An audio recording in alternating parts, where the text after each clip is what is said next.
Loyalty before love part 29। Tony और अखिल के आने के बाद कुछ देर बाद तक वह 5 बातें करते रहे। थोड़ी देर बाद टोनी का फ़ोन बजा और उसने अपना फ़ोन उठाकर देखा तो फ़ोन स्क्रीन पर डॉक्टर नाम फ्लैश हो रहा था। उसने जल्दी से फ़ोन उठाया और फ़ोन उठाने के बाद बोला, hello, yes doctor, who it is my father now. Tony के क्वेश्चन का जवाब देते हुए डॉक्टर ने कहा, hello, yes mister Tony, your father is better now, she is will get well very soon, I am completed my checkup, you are come and meet him. Tony, okay. और फिर Tony ने phone disconnect कर दिया। Phone काटने के बाद Tony ने Juliet से कहा, बेबी, मैं तुम्हें एक सरप्राइज़ के बारे में बात की थी ना। जूलियट, हाँ जान, आपने मुझे बताया ही नहीं कि वह सरप्राइज़ क्या है।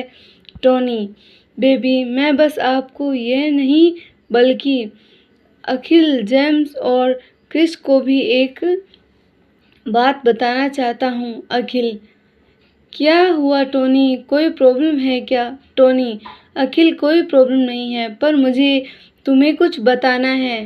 तो ऐसा है कि अखिल, तुम जानते हो ना कि मेरे डैड हैं, पर दुनिया की नज़र में वह 26 साल पहले ही मर गए थे। लेकिन ऐसा कुछ नहीं है, वह सिर्फ कोमा में गए थे और पिछले 26 सालों में से उनका इलाज दुनिया की नज़रों से छिपाकर करवा रहा था। तो कल वह पूरे 26 साल बाद कोमा से बाहर आ गए हैं। अखिल, क्या सच में टोनी फर्स्ट किंग जिंदा है? फिर तुमने मुझे इस बारे में क्यों नहीं बताया कि वह अभी जिंदा हैं? टोनी, मैंने अभी तो कहा अखिल, मैं उनका इलाज पूरी दुनिया से छिपा कर करवा रहा था। उससे बहुत ज़्यादा दुश्मन हो गए थे। जूलियट, टोनी बेबी, यह तो बहुत ज़्यादा अच्छी गुड न्यूज़ है। तो हम सब जा रहे हैं उनसे मिलने। टोनी, हम सभी लोग अभी जा रहे हैं। क्रिस, टोनी, आपने कभी उसके बारे में बताया नहीं। टोनी, हाँ, क्योंकि वह 26 सालों से कोमा में थे और उनके दुश्मन बहुत ज़्यादा हो गए थे, इसीलिए। जेम्स, ओह अच्छा, तो क्या हम लोग भी चल रहे हैं उससे मिलने? टोनी, हाँ जेम्स, तुम भी, मैं भी, क्रिस भी और जूलियट भी, और हाँ, जेम्स भी, और अखिल भी चल रहा है। अखिल, ओह अच्छा, तो चलो फिर क्यों ना चलते हैं। टोनी, ओके चलो। इतना बोलकर टोनी ने जूलियट का हाथ पकड़ा और उसे बाहर ले जाने लगा। तभी जूलियट ने टोनी से कहा, बेबी, आप चलो, और अखिल को बोला कि वह दूसरी गाड़ी भी मंगवा दे। इतने में मेरा फ़ोन लेकर आती हूँ, मेरा फ़ोन अंदर रह गया है। टोनी, ओके बेबी, आप ले आओ आपका फ़ोन। इतना बोलने के बाद उसने अखिल के कंधे पर हाथ रखा और उसने दूसरी गाड़ी मंगवाने के लिए बोलता उससे बाहर ले गया। जूलियट ने अपने फ़ोन उठाया और जैक की नज़र खिसक कर उसके कान में धीरे से कहा, उन 6 को मैसेज कर दो, वह लोग तैयार रहें, और जहाँ टोनी हमें खुद के पापा से मिलवाने के लिए ले जा रहा है, वह पहुँचे ही उन 6 के पास हमारी लाइव लोकेशन सेंड कर देना। जैक, ओके ठीक है, मैं कर दूँगा। और फिर जैक, जूलियट और क्रिस भी बाहर आ गए हैं। अखिल ने दूसरी गाड़ी भी मंगवा ली थी। टोनी की गाड़ी में टोनी, अखिल और जूलियट अपने ड्राइवर के साथ आगे आगे चले गए और दूसरी गाड़ी में जैक और क्रिस थे। ड्राइवर के पास पहले से ही लोकेशन थी, तो दोनों ड्राइवर ने गाड़ी लोकेशन की तरफ ले ली। कुछ देर बाद वियतनाम होटल के सामने दोनों गाड़ियां आकर रुकी। आगे वाली गाड़ी में से अखिल उतरा, फिर उसमें से पीछे वाले दरवाज़ा खोला। अखिल ने दरवाज़ा खोलने के बाद टोनी नीचे उतरा। उसके बाद टोनी घूमकर गाड़ी की दूसरी तरफ गया और उसने जाकर दरवाज़ा खोला। दरवाज़ा खोलने के बाद जूलियट गाड़ी से नीचे उतरी। वह सारा दृश्य जैक और क्रिस पीछे खड़े देख रहे थे, जो पहले ही अपनी गाड़ी से बाहर निकल चुके थे। जूलियट के गाड़ी से उतरने के बाद टोनी ने उसका हाथ पकड़ा और दोनों होटल की तरफ चले गए। अखिल, जैक और क्रिस भी उन दोनों के पीछे पीछे चले गए।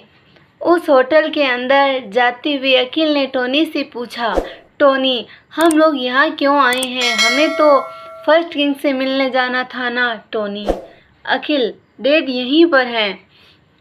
अखिल, व्हाट फर्स्ट किंग यहाँ पर है?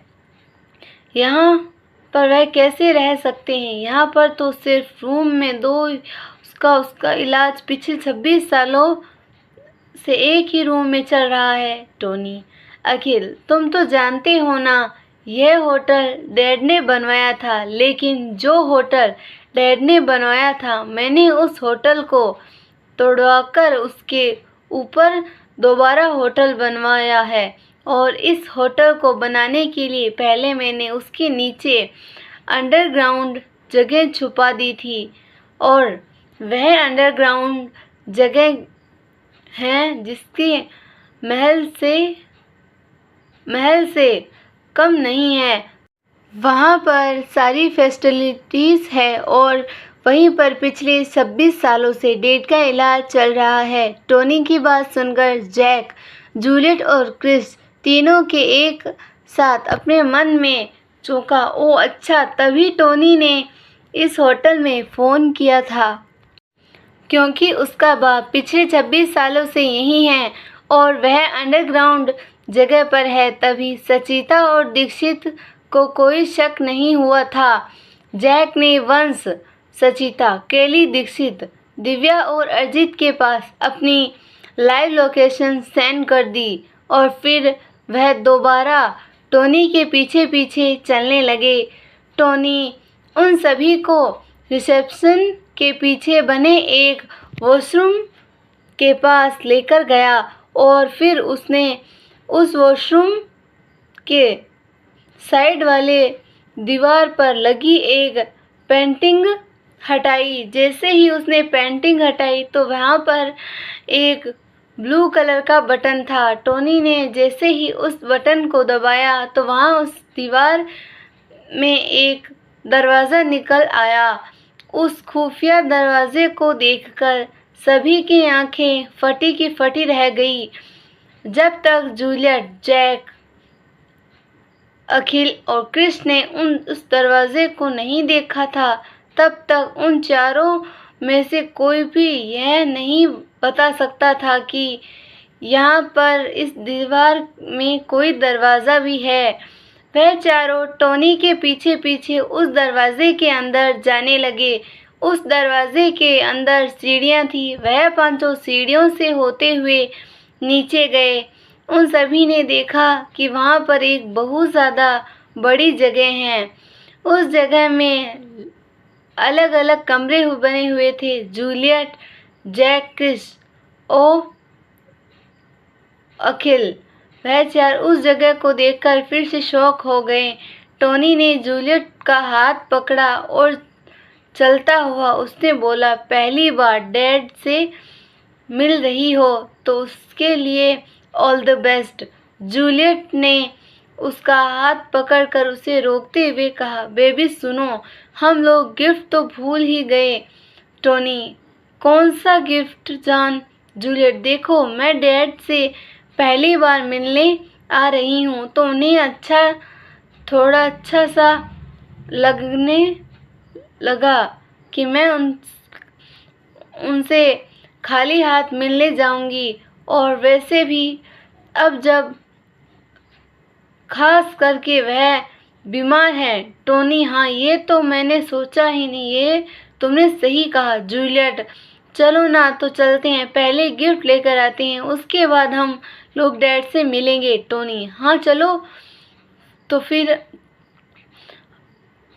टोनी ने उसका हाथ पकड़ा और उसे लेकर जाने लगा। जूलियट, बेबी 1 सेकेंड, आप चलो, मैं अभी आता हूँ। टोनी, क्या हुआ जूलियट? अरे ये क्या है ना, पहले ना मैं देख कर आती हूँ कि उन्हें क्या पसंद है और क्या नहीं।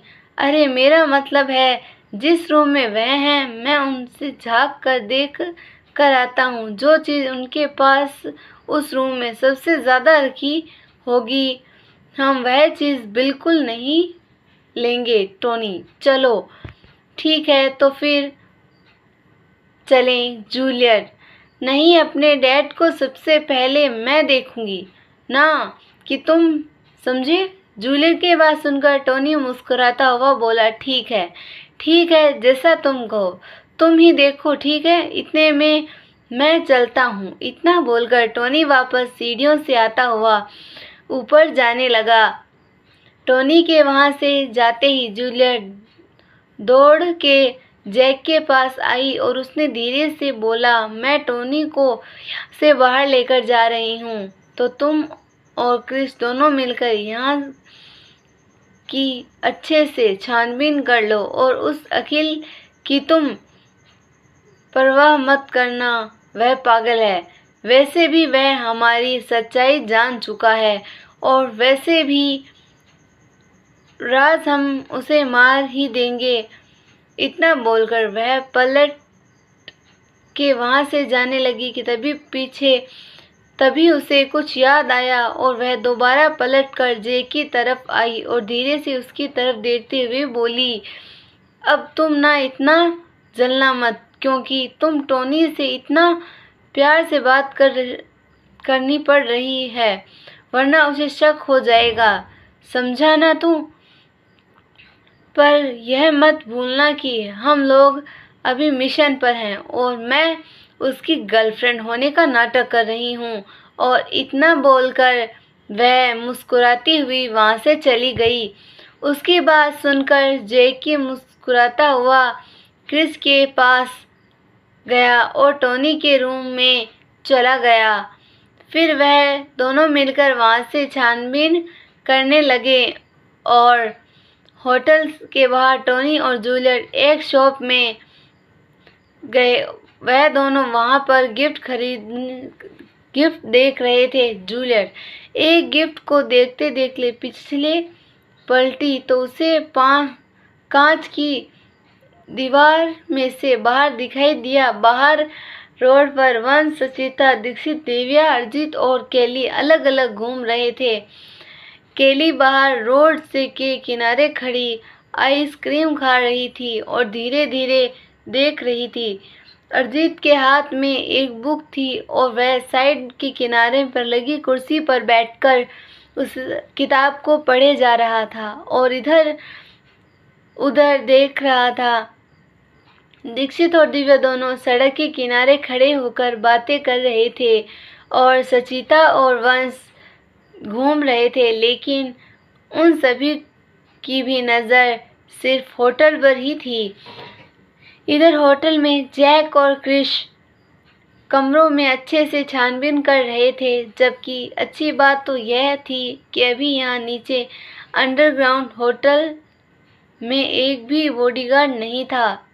सिर्फ 2 नर्स और एक डॉक्टर थे, जो कि टोनी के बाप के रूम में थे और अखिल भी उन तीनों से ही बात कर रहा था और फर्स्ट किंग के बारे में रिपोर्ट ले रहा था। जैक जूलियट की बात सुनकर याद करके मुस्कुराया रहा था और मुस्कुराते मुस्कुराता है वह एक रूम के अंदर गया। जैक ही वह रूम के अंदर पहुंचा, उसके चेहरे की मुस्कान अचानक से गायब हो गई, उसकी आंखें बड़ी हो गई और उसका मुंह खुल गया। तभी पीछे से क्रिश ने बोलते बोलते आते हुए उसके कंधे पर हाथ रखा, लेकिन जैक की उसकी भी नज़र सामने गई, जबकि शब्द उसके मुंह से ही रह गए।